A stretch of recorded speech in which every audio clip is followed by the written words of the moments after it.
Hey guys, Julia here. Welcome back to another video. And yes, here's a sneak peek of the cover page, but I'm setting up a super quick and easy November in my Reflections bullet journal. The theme this time around is sort of a vintage postage vibe theme, and it's going to be an interesting one because I've gone horizontal for this setup. So getting this cover page started, I'm using those vintage travel postcards as inspiration and using a Tombow Fudenosuke pen to get the lettering here. The letters are super chunky and any interior divots or counters are really small, so I can maximize the space inside of the letters since I want to be able to draw inside of there too. Also, I'm keeping the letters pretty close together because that's just the style here, and it also makes figuring out the sort of 3D shadows less complicated. But the next step is to black out the shadowing on the left, but I'm leaving the bottom shadows alone for now because I do want those to have some sort of color. A lot of the times these postcards have a scene outside of the letters and maybe a different scene or landscape in each letter. But like I said, I like these setups to be somewhat quick and easy, so I opted for a little wavy line stripe motif along the bottom of the postcard. But inside of the lettering, I'm making a little reference to my main bullet journal November setup and adding in some shrubs, flags, and those same elements I used in that small business storefront setup. I'll leave that link up in the cards and down in the description if you want to check that video out.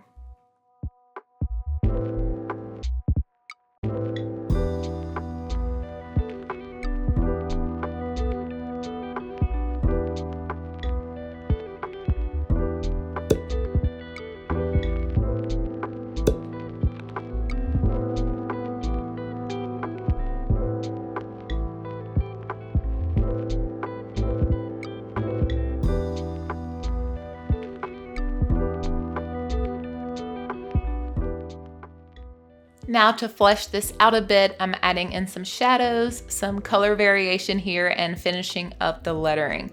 I also love using dots just for some quick and easy texture, and then to sort of have the postcard lift up off of the background, I'm doing some striping around the outside margins. Final touch is just adding in some randomly placed washi, and we're on to the intentions page, which is also going to be horizontal like most of the spreads on this one. For the intentions page, I wanted it to look like the back of a postcard, so we have a little postage inspired stamp or logo in the left side and a stamp on the other side. For the header, I just wrote intentions along the top in an elongated script, and I'll be able to use the rest of the space to write in intentions and affirmations for the upcoming month.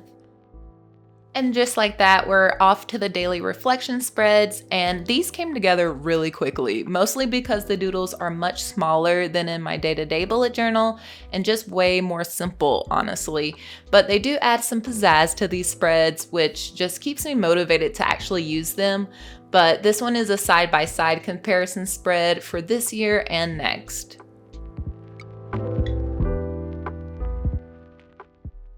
This next one is more of a vertical table style, and I've colored coded the headers on this one, so I'll use the red headers for this year and the blue headers for next year as I'm going back through. And you'll see as I'm going through these daily reflection spreads that I'm using a lot of the same elements, the stripes, the wavy postal stamp-like motifs, and of course the same colors. But I do try to mix up the way I'm using them, so no spread is exactly the same, which is fun. And like I've said before, these spreads can also be used in your day-to-day bullet journal or planner for weekly spread layouts or even like meal planner spreads. But I do love these spreads where the page is split up without a border because I can fit more days in a single spread and they're just a bit more quicker to set up. The doodles in the middle of the page, once again, are super small, so they don't really take too much away from the actual function of these reflection spreads.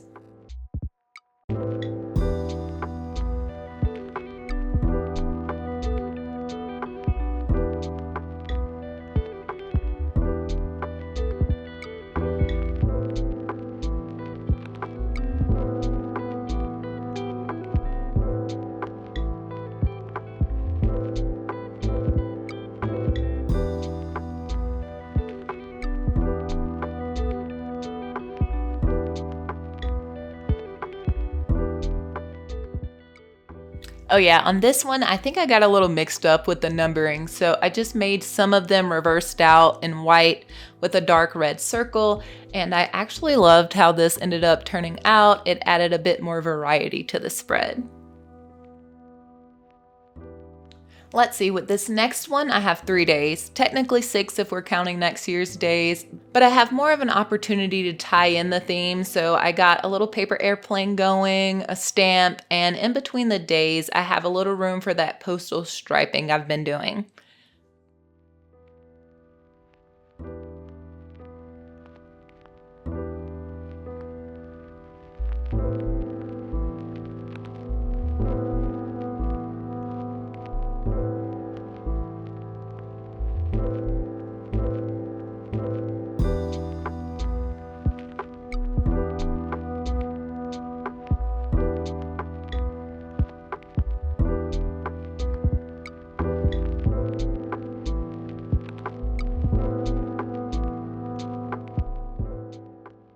Okay, on this next one, I thought it would be cute to have a little mailbox, super simple shapes here again, and I made it shiny with my white gel pen. But yeah, the usual accent elements here, and I changed up the header by doing little triangles for the numbers.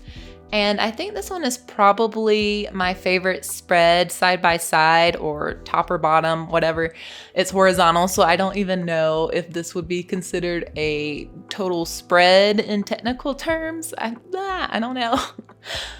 But I liked how it turned out and how it looks next to the previous spread. So yeah.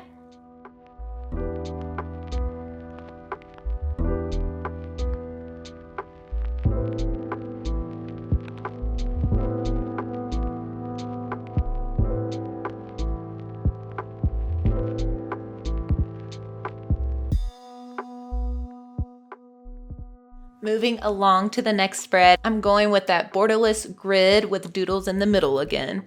And if you're wondering what the little bullet boxes are for, I throw my mood in those. I have a simple one color key in the front of the journal and it stays pretty consistent throughout, like all the way filled in is the happiest mood and drawing an X in the box is the worst mood. But since I typically just have this and a pen by my bedside, I didn't want to do anything color-coded or have to have a whole setup by my bed or on the go just for this journal. I don't know if I explained that very well, but let me know if you want to see what the key for this journal looks like. But for this last daily reflection spread, I have the last 2 days of the month here, followed by something a little new. It's just a place for overall monthly reflection. And I think here I'll go back to that intentions page and comment on how I felt about the month relative to those intentions and affirmations I set at the beginning. I wish I would have done this sooner with all the months, but maybe I can implement this somehow next year as well as in the months to come. Well, the month to come.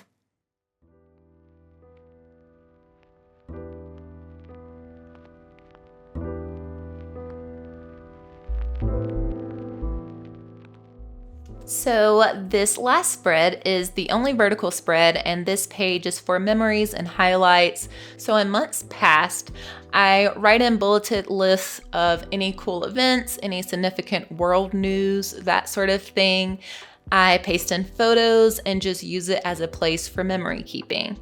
As far as setup, I'm just decorating the border and giving myself a little backdrop for all of that information, adding in that postal striping along the margins, and then just some circles, dots, and squigglies in the interior of the page to sort of serve as like a background for photos and whatnot. But yeah, that's pretty much the setup for this time around. Oh yeah, and the little envelope in the bottom right, I guess I just did one too many flaps. So it looks like it's closed, but it's open. It's a little crazy, but I kind of don't care. It's fine. It looks fine and you can't tell. Maybe you didn't tell until I said something. So I messed up there.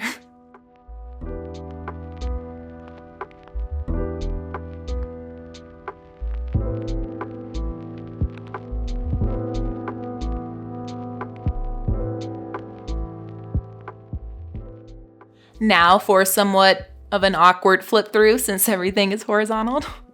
Even though this one was a quick setup for me, I had a lot of fun working through the horizontal spreads, and it'll be refreshing to change up how I work this month this way. But yeah, thank you guys for watching. If you haven't already, consider subscribing for more planning videos. Like the video if you've enjoyed, and I'll catch you all in the next one.